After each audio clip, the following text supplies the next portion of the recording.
All right, let's move on to the NFC South now.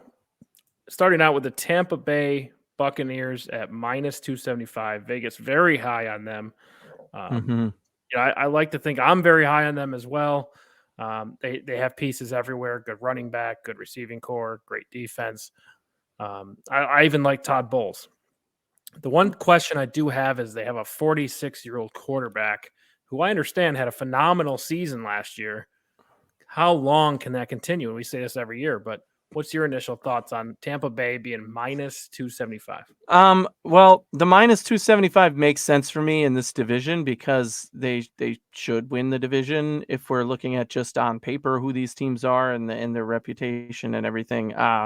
It's not a bet I'm willing to take at this point because there's not enough return on the investment. Even though I'm picking Tampa Bay to win the division, I think they'll win. There's some other bets in this division that we're going to get to. The numbers that I like for return on investment that I think could potentially strike versus this one, even if I'm confident that it strikes, minus 275 isn't that exciting in terms of payouts. So I'm going to pass on this bet, but I do think that Brady and these Bucks, they're going to continue a lot of wins this season. For sure. Yeah, there's nothing that tells us that they're not going to be a competitive team. I mean, last year I was doubting Brady, and guy really blew me away with how much is left in the tank. But yeah, let's move over to Tom Brady for a second because he's now going to be 46 or 47. Regardless, why does he keep coming back? He could have left last year at the top of his game. Maybe that's what it is. Maybe it is the top of his game that he's after, right? He can still play. There's no doubt about that. Gronk now leaves the team. Still has a lot of continuity with Mike Evans, Chris Godwin. Fournette's now the offensive line looks to be in pretty decent shape with Tristan Wirfs, who they drafted just a few seasons ago. Defense looks good. So maybe that's why Brady keeps coming back. I mean, there's been so many reports this offseason. First one is he's the mystery singer or whatever that is, and then he's got marriage problems. That's why he had to miss training camp. He had plastic surgery was one of the headlines I read. Is this the NFL now where People Magazine type thing? Is this? I just don't want it to go this way. Brady, if you're having marriage problems, you've done enough for the game. Just let it go. Yeah, well, it's tough to let go of the game no matter what player you talk to, even when they retire, they say that. But this is Tom Brady we're talking about. Look, there's not many human beings I hate on planet Earth. Tom Brady is one of them, and it's because I'm a Bills fan. But you got to respect the guy for what he's done in the NFL, and he's not an idiot, right? He is not an idiot. This team is built to win. I could play quarterback for this team, and I think they would still get a lot of wins. So, I mean, Tom Brady, at his talent level, that raises the bar automatically to Super Bowl contender. You are a Super Bowl contender because you have Tom Brady, but not because of Tom Brady, because the rest of the roster is that damn good that Tom Brady can be the piece you need to make them that competitive. So he's not stupid. He's smart. He's coming back because he knows I could win another one. I'm already the greatest. I could be even better, right? So I'm not surprised. When he announced his retirement, I was literally the very first thing I did, I went out and tweeted and everywhere I said, if you believe Tom Brady is retiring, you're an idiot. He's not retiring. I don't care what anybody says. I don't care if he stayed retired until yesterday. I knew that he was playing this season, whether it took 2 days or 2 months or whatever. Even when he came out and made the announcement, I'm like, no, do not believe a word this man says. He is not retiring until he's forced out. And that is what I truly believe. What do I mean by that? It's probably going to be an injury or something that happens where he's no longer the best option, right? So there's a young QB and they're like, you know what, Brady, you're kind of fading. We're going to give this guy a chance. That's when he's going to know to retire. But that day has not come yet, no matter how old he is. Yeah. And so how that, shocked would you have been if he came back and said, I'm retired now and I'm coming back as a Miami Dolphin? Not at all. That would have blew your mind. All I knew is he was playing again, whether he was playing in Tampa, Miami, anywhere else. He was playing. I don't care. And Miami also has a roster that you could argue is in the same situation. Their biggest question mark is Tua. So again, Brady's smart. I'm going to a roster that's going to let me win just by doing what I can do minimally, Right. right? He doesn't have to be at his peak form, but his stats and his production looks like it, because if you have a good offensive line and a good team around you, they can carry you, where you need to be.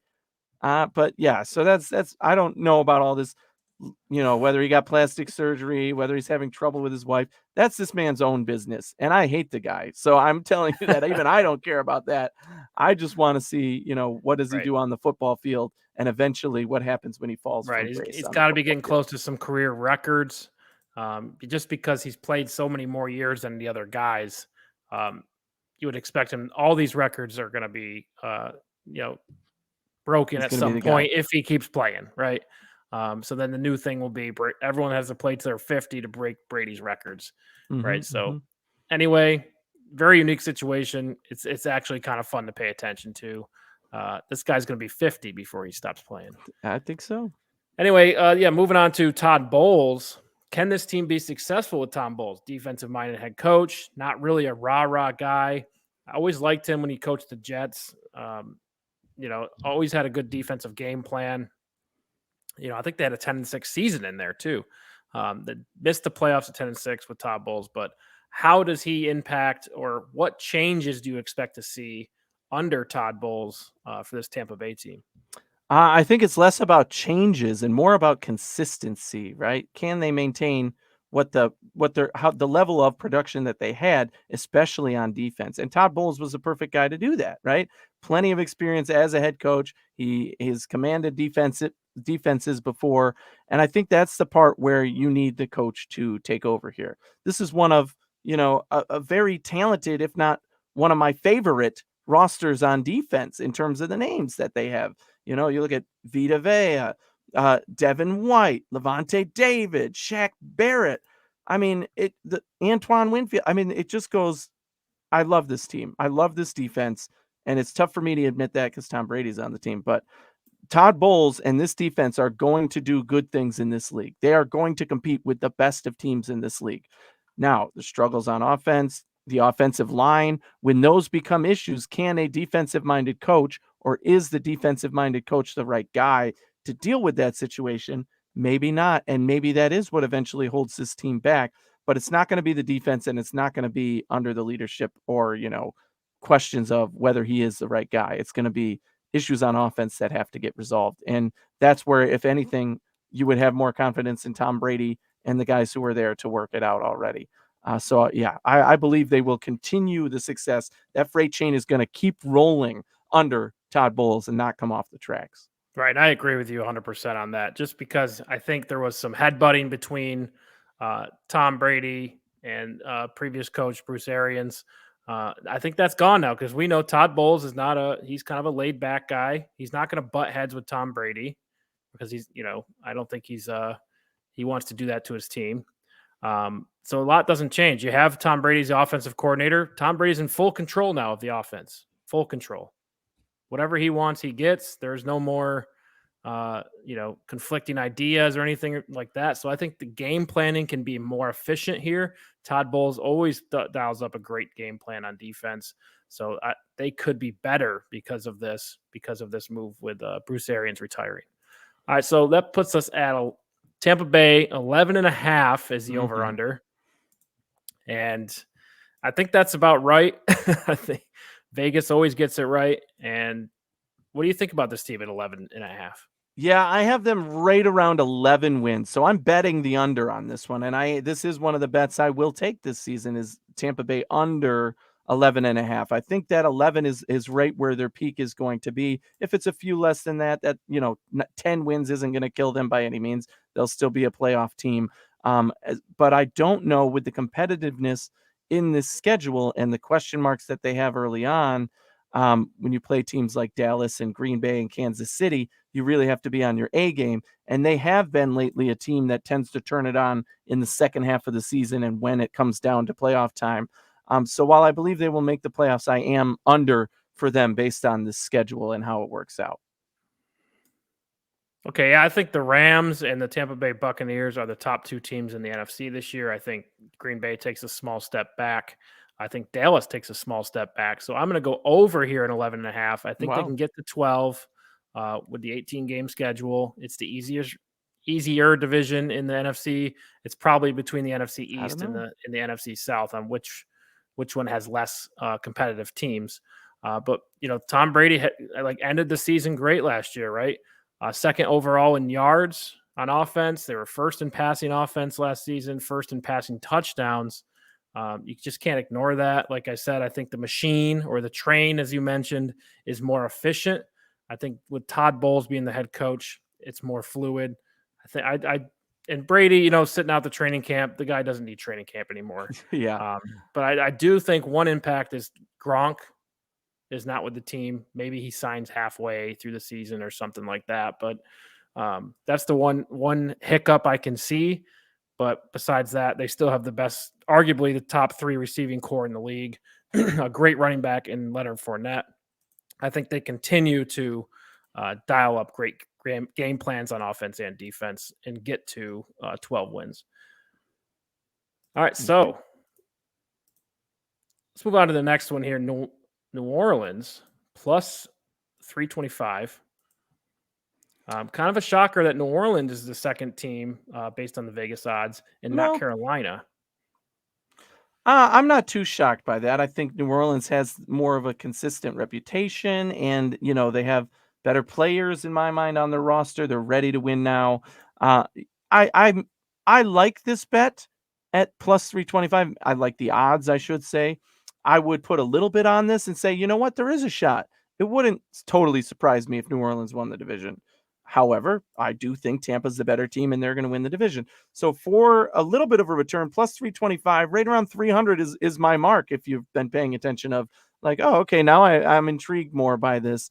And I do believe that New Orleans is a team that has the talent that can compete with Tampa Bay, that can win some games that maybe they won't be favored to win in this season, and could potentially win the division. So at plus 325, I like this bet. I'll take it. Okay, I don't like this one, but I just think with Drew Brees out, Sean Payton is now out. We're kind of next in line with Dennis Allen, but Jameis Winston, kind of last time he played a full season, he had 30 interceptions. That was with Tampa Bay. Ever since then, I think coaches have been, hey, don't turn the ball over, don't throw it here. So maybe he's been hesitant, but I think his touchdown to interception ratio has been better in the games that he's played in. So that matters. I think Jameis Winston is still, let's not forget, this guy was a first overall pick. He has, I think, a lot of talent, physically to put in, NFL caliber talent. He's been sitting for a long time. I think there's a lot to like here. I think you still have Alvin Kamara. Michael Thomas hasn't played in two seasons. Maybe we see him. You add Chris Olave. You add Jarvis Landry. Those are two big ads for them. But yeah, since his 30 interception year, he's thrown 14 touchdowns, 3 interceptions in 7 games. So maybe he's aware of that now. Tore his ACL last year, so we didn't get to see the full season.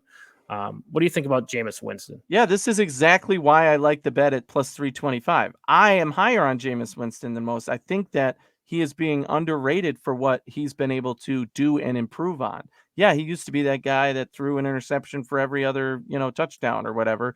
But I think he is the right quarterback to lead this team that has so much talent around him in terms of, the top 2 guys, Alvin Kamara and Michael Thomas, when healthy. I don't know if there's a better tandem of number 1 wide receiver and number 1 running back that you are utilizing in your offense better than that, right? Those are the top 2 guys on this team, and Jameis Winston is going to be able to use that to his advantage. Now you add in a Jarvis Landry, right? He's been a number 1 wide receiver before in Cleveland, and now you've got Olave, a young wide receiver who I'm really high on. This core around Jameis Winston is going to help him and move this offense forward. And they still have the veteran guy in, Mark Ingram, who can spare Kamara and get the touchdowns and all of that. Goal line plays, he's going to get touches. So I really like this Saints offense under Jameis Winston. And it starts with exactly as we have on the screen now, the improved wide receiver core. They're going to catch a lot of passes. They're not going to be as susceptible to, we have to throw the ball deep and that's where Jameis gets in trouble. No, these can be very good slot plays. They could beat one-on-one. They can beat coverage. So this is going to be exciting to see how Jameis Williams can manage. Jameis Williams. Jameis Winston can manage this offense. I messed myself up there. No, And see what happens to he can everyone. do. It wouldn't surprise me if he puts up stats that make him a Pro Bowl quarterback in this offense. I mean, I'm at that point with him. And that is definitely higher than I think most are giving him credit for at this point in the season, before the season. Right, and they've added a lot of pieces the past few years, to go with Demario Davis, Marshawn Lattimore. This year they had Tyrann Mathieu. Um, he pairs in the secondary with Bradley Roby, Marcus May, uh, Paulson Adebo out of Stanford, who they drafted. I just think there's a lot to like on their defense. I think they could play, and I think Dennis Allen is a defensive coach, so that helps there. And not to mention their offensive line has been they've been drafting well, right? Trevor Penning this year out with an injury, but there was reports in the preseason that the guy's getting kicked out of practice for being too physical every day. I mean, that's a good problem That's to what have. you want out of it. Yeah, right. Yeah, right. I'm not sure if he was hitting people in helmets, but it maybe hitting people the right way. I mean, but that's a good report to have on your rookie quarterback or rookie tackle. Ryan Ramczyk on the other side. You remember Eric McCoy out of Texas, Cesar Ruiz. I mean, the offensive line is stacked. We got Taysom Hill moving to tight end. So yeah, I can see what you're saying. Where maybe they could be improved from last year. They could be a playoff team. I just don't like when there's change at the top with Sean Payton, who's been there for double-digit years. Now on a way out, there's kind of a rebalancing of power. I don't think that bodes well for a locker room. So I think it takes a year for them to, figure out the identity crisis and kind of reinvent themselves. So that leads us to the over-under at 8.5. What do you like? Do you like the over or do you like the under on New Orleans? This one is difficult for me because I just said I'm much higher on New Orleans than most people are. And I think they really can contend in this division or for a playoff spot. I don't think they're going to better than Tampa Bay. Don't get me wrong. Tampa Bay, as I said, I think is one of the most complete rosters in the NFL. And that is the biggest hurdle for these Saints. So right now I'm at the under at 8 wins. I'm right around 8 wins. They have a tough schedule. If we pull up the schedule here, it is, pretty brutal for them, at the top and at the bottom, right?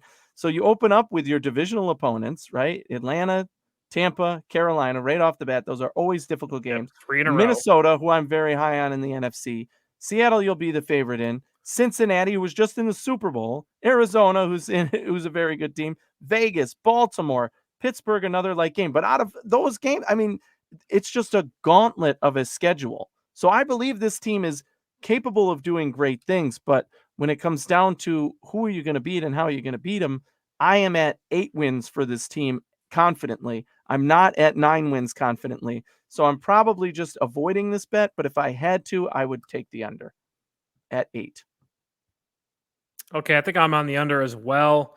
I think they're a 6 or 7 win team. Again, rebalancing of power.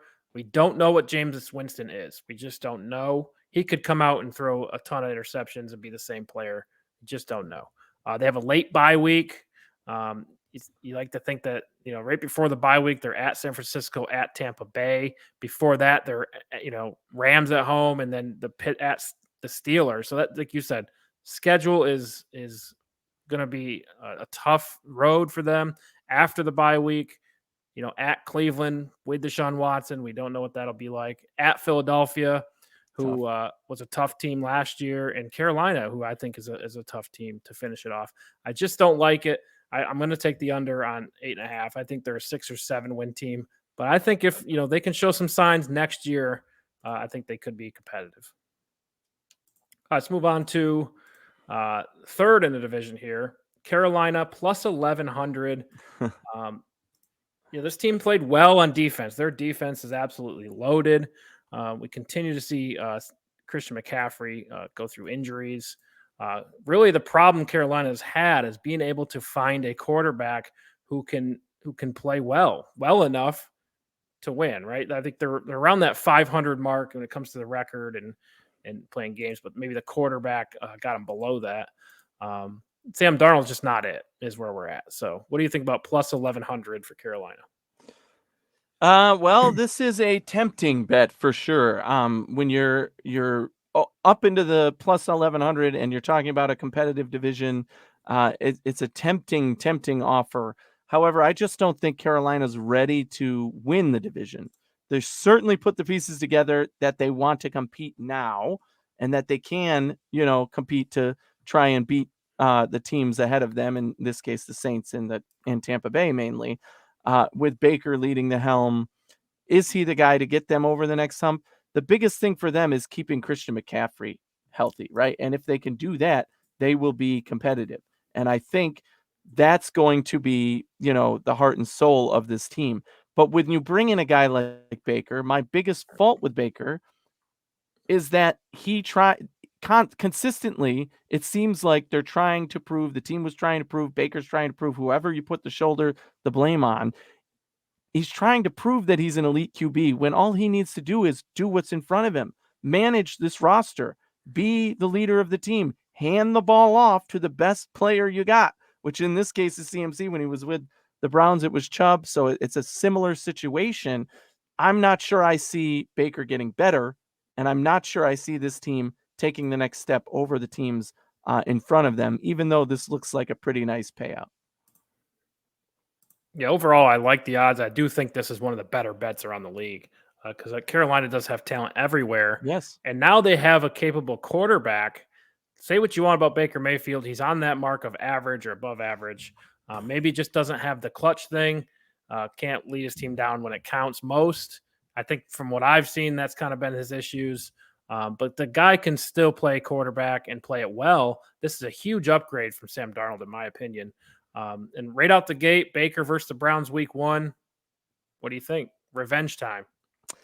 Yeah, I know. That's the storyline everybody's talking about, right? And yeah, and in this team, I agree. Carolina has a lot of talent, right? Up and down the roster, and they look really good, and they should win more games than anybody expects this year. But they come out of the gate against the Cleveland Browns, okay? And yes, they have a quarterback situation of their own in Cleveland since they got rid of Baker and now have a suspended leading quarterback and are going with Jacoby Brissett. But they still have a really good roster, right? You're talking about, again, Nick Chubb, one of the best running backs in the NFL. You're talking about a very good defense. I'm not sure Carolina is ready to take the step over the Browns in week 1. And I don't believe, again, because Baker has stumbled in the past, he's going to be in his own head in this game. He already is. Oh, I'm ready to kick their butts. Guess what? That's bulletin board material for them. The Browns are coming out to win a game. They don't care that Baker's the quarterback. Baker cares that he's playing the Browns. And that already, in my mind, puts you at a disadvantage. Focus on the game. Do what's in front of you. Hand the ball to CMC. Don't do anything in this game, Baker. Don't do anything, because I will be the first to tell you, Baker is going to lose this game. And it's going to be because of Baker Mayfield, not because of the offense, not because of anybody on the Carolina's calls or whatever. It's Baker Mayfield. He is going to lose this game coming out of the gate. He certainly adds a lot of pressure to his name. I mean, putting himself out there in the media. This is just who he is. I kind of admire that he doesn't try to hide it. I'm authentic. This is who I am. He likes to play with an edge. I think there is, can the team rally around that? I think maybe half kind of rubs them the wrong way. Half it probably he gets them to buy in, right? So that'll be really interesting to watch. Does the team buy in? Do the Panthers buy into what Baker's selling as the revenge game week 1? How do you think Baker bodes throughout the season, though? Do you think this team can be competitive with him? Yes. I do think that they will be way more competitive. In fact, I would say this whole division in general has been overlooked over the past few years, with teams trending in the wrong direction and Tampa Bay taking the lead. But this season, I fully expect that all 4 of these teams are going to be exciting to watch for different reasons, and are going to be fun games to tune in for in terms of the NFL, right? Even though they might not be all competing for a playoff spot, they're all going to be competitive in games. They're all going to have players that are super fun to watch. And I would put this team in that category. CMC coming back means a lot to this team. And when you say I expect Carolina will compete. I don't expect Baker to be the reason they're competing. It's a good team. It's a Mhm. well-balanced roster. Do the job. Yes, he will lead this team to a few unexpected wins, but I don't know yet that I'm counting on them to make a playoff run, for example. I like what you said there with just, Baker doesn't have to just don't make mistakes, play mistake-free football, and Carolina's roster could carry you to, Yes. a winning record. I really do believe that. Yeah. And really the other piece of that though is it can CMC, Christian McCaffrey, can he stay healthy? Seems like year in, year out going through this injury process, and we're having the same conversations entering the season. Are you gonna buy or sell CMC this year? I am always all in on Christian McCaffrey. He's one of the most talented players ever I think, as a running back, especially just his pass catch ability, his run ability. He is the entire team, right? He is your entire offense, and that's all you need. Granted, they're not going to give him that quite big of a load, especially coming off of the major injuries he's had lately.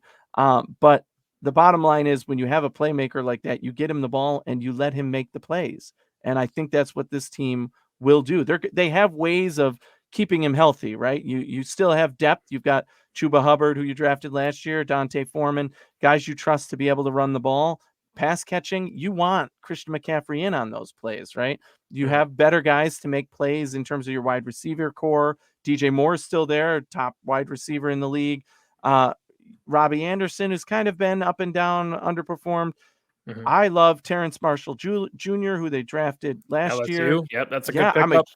I loved him last year. I think Baker's the right quarterback for him to kind of take a step this year. I also like Laviska Shenault. And I love Laviska, that who they pickup as traded for well. recently. Yes, that's a Yeah, huge maybe backup didn't fit the plan. system in Jacksonville, but I love him as a player. He's extremely dynamic. Mhm. So yeah, the receivers are a little deeper than it seems on the surface when you break it down. So really, it does come down to CMC staying healthy, but like you said, there's depth at that position. There's not depth at quarterback. So Baker also needs to stay healthy for this team to be successful. But I do like this team as a whole. Adding Iggy Aguamu, the guard. In the draft, they have good tight ends and Ian Thomas, very athletic tight end. Derek Brown, Brian Burns. It's time for these young players, these young draft picks to step up Mhm. and carry this Mhm. team to victory. They got CJ Henderson, JC Horn, first round guys, Jeremy Chin, a high draft pick. Just a lot of young players with tons and tons of talent. I just want to see them put it all together. I Yeah. am high in this team, but also a lot of these players are unproven to this point. Carolina over and under at 6.5. What you got? Yeah, I hyped up the fact that I expect them to be competitive, right? But when you look at the schedule, after Cleveland in week 1, they have the Giants. Okay, they'll be the favorite in the Giants game, probably. Uh, then you've got Saints, you've got the Cardinals, you've got the 49, you've got the Rams. I mean, it's just brutal game after brutal game after brutal game for them. You got divisional opponents, you've got, the AFC North, which is tough. You've got the Broncos on there. I mean, it's a difficult schedule for them, which is the only reason I'm picking the under confidently, really, in this team. I do expect them to be in games. I'm certainly going to be betting on them during the season when they're getting 8 points in a game that I think they're going to be more competitive in.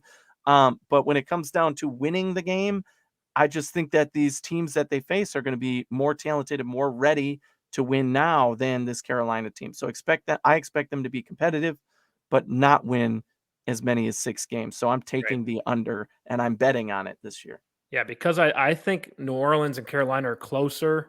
I think they're closer in talent and competitiveness than most people. And because of that, I think Carolina needs to win these division games. You got to beat them. You got to beat Tampa Bay, right? Mhm. If they can do that, and I think their roster certainly is talented enough to do that, I'm high on them. I take the over. I think they can get to 8 wins, but it really does come down to your own division, right? I think they're good enough on paper to beat other teams outside the division, but But um, look at their AFC matchups. Are you telling me they're going to beat who in the AFC North? The Steelers? Are you telling me they're I going pull to up the wrong beat schedule.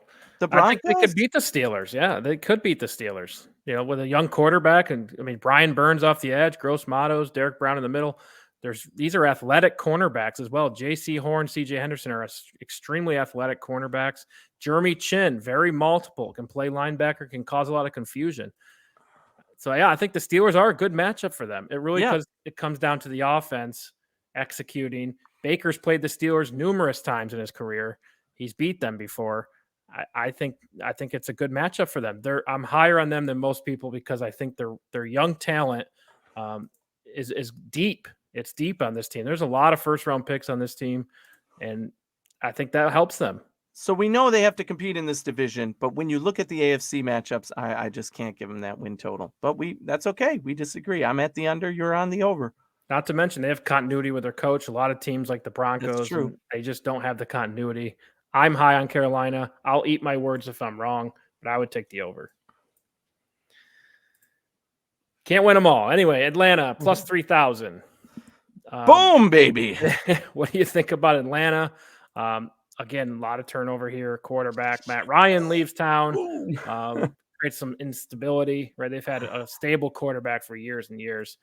Now you're kind of in no man's land with a guy who was backup last year for the Raiders. He really hasn't played a lot. The last you've seen of Marcus Mariota in Tennessee probably left a sour taste. But what's your initial thoughts on the plus 3,000 for Atlanta? 3,000 is definitely a number that jumps out at the page. And this is one that I probably would put some money down on. Not because I think Atlanta's going to win the division, but because, again, I think they can compete with the other teams in this division now and possibly make a run if things don't quite go right for the other three teams. I think I'm higher on Marcus Mariota as a starting quarterback than most people are as well. Him getting another chance, having to sit behind another quarterback for a while, he has something to prove. He wants to show that he can do it, right? Cordero Patterson coming on as a star player last year. Can he be that guy? And one of my favorite players in the NFL, Kyle Pitts, right? This guy is just phenomenally talented. Very unique player for sure. Unbelievable. And all Marcus Mariota needs to do is get him the ball, and he's going to win some games. So despite the woes in the past and the changes in this team, I think they're now heading in the right direction and are in that growth phase and could take a bigger jump this year than most people are expecting. Yeah, I tend to agree with that. I like Damon Williams, the running back, formerly of Kansas City. Mm-hmm. Great receiving back out of the backfield. Love Kyle Pitts. I mean, they could just cause a lot of confusion with a guy like Kyle Pitts. The tight end's lining up at receiver and the X, and he's burning the corner on a deep route. I mean, it's just that causes a lot of confusion for defenses. You just don't see guys like that, right? They do draft Drake London, a top 10 receiver in this previous draft. So yeah, there's a lot to like here, and it does come down to Marcus Mariota and what he looks like. We haven't seen him in a long time, but I think the NFL has evolved a little bit to favor his game, right? You want the mobile quarterback. I mean, there's more mobile quarterbacks starting now than there ever has been. So I think this guy could be in the conversation for top 20 quarterback in the league. Even as a backup last year, he was in that conversation. Mm-hmm. Now we'll see. How far do you think Marcus Mariota can take the Falcons? Well, I think he can lead this offense and do better things than, we've seen from them lately. I think the biggest question always when you talk about the Falcons, at least the last couple of years, is the defense, right? Can the defense hold up even when, Matt Ryan was playing well with them? The defense would let them down. They couldn't score enough points to win games. And there are still a lot of questions on defense for me with this team, but I don't think Marcus Mariota is going to be the one holding this team back. So I think he can take them as far as the defense lets them go, if that makes sense, which unfortunately, I'm not sure how far that is. I don't know what their ceiling is. But I don't think it's going to fall on the back of Marcus Mariota. Could they eventually, say, okay, this isn't working out for us. We're going to give our shot to Desmond Ridder. Maybe. Right. Maybe That's this also season. a great conversation because I thought he looked pretty good in the preseason. He was making plays all over the place. But that'll only be because of their record and that, you want to Right. give the young QB, not because of Marcus Mariota's play, I think. Well, I think because of Marcus Mariota's relationship with the head coach, Arthur Smith. Both played together in Tennessee, didn't play together, but Arthur Smith was the offensive coordinator. So I think he was handpicked by Arthur Smith. So I think Marcus Mariota does have a real shot here to rejuvenate his career and carry the team. How many wins does he need to get another opportunity next year? That's a great question. We'll see. But this roster, I think with the young offensive weapons that they have in Kyle Pitts, Drake London now, Marcus Mariota has what he needs. If he's going to take a jump, he has what he needs on offense. Young players on the other side like A.J. Terrell, who I think is a great draft pick, who's been playing really well. Somebody to pay attention to. They bring over Casey Hayward as well. So there's a lot of young talent here. We got to see it work itself out. And I think with Matt Ryan having this job and only missing 3 games in his entire career, there's going to be some instability here, right? So Marcus Mariota, can he stay healthy? A lot of people are going to be, banging the table for Desmond Ridder, even though he may not be ready. That will exist. So Marcus Mariota's got to play good football to shut up the naysayers, keep Desmond Ridder on the bench. I think that's the bigger challenge. It adds pressure and it can distract you. So I even though they have some young talent there, I don't think they win a lot of games this year, to be honest. Brings us to the over-under. Atlanta, 4.5.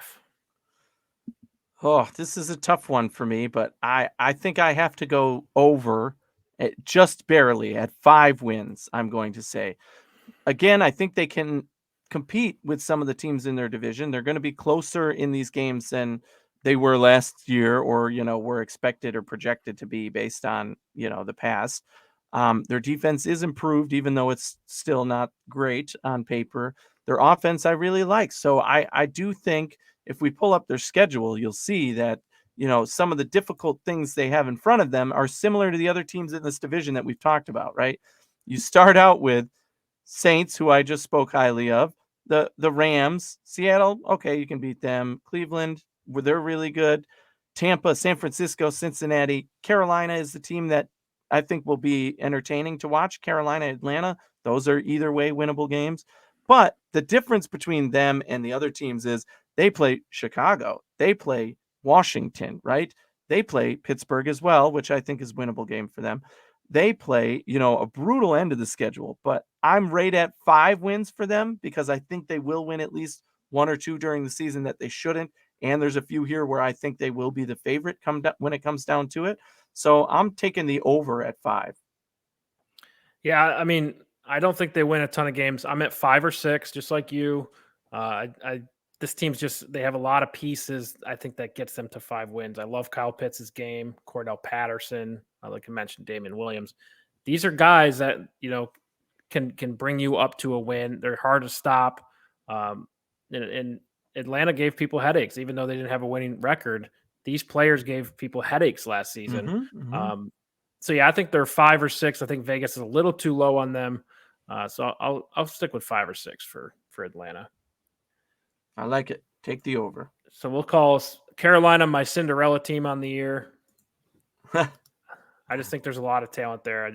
They got to put it together all at some point, right? J.C. Horn. You're putting your Cinderella slipper on Baker Mayfield. Just so you know.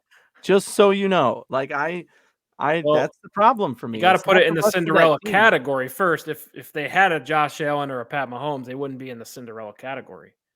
So true, Baker puts them in the Cinderella category. I would rather have Jacoby Brissett on this team than that's what I'm telling you. I think Baker's better than Jacoby. He just doesn't have the clutch. It's about what the team does. Run the ball. Yes, run it again. Keep the ball out of Baker's hands, and you will win games. That's how Cleveland failed. Do what they didn't. Right, and we'll see Matt Rule. We'll see how much time he has, how much of a leash he gets. I think he's got to win to keep his job, but we'll see. He did sign the long-term contract. So 10 years, anyway, tune in next time. We'll be with you every Tuesday, Thursday, and Sunday live post-game on our post-game tailgate. Be sure to tune in, and we'll talk to you later.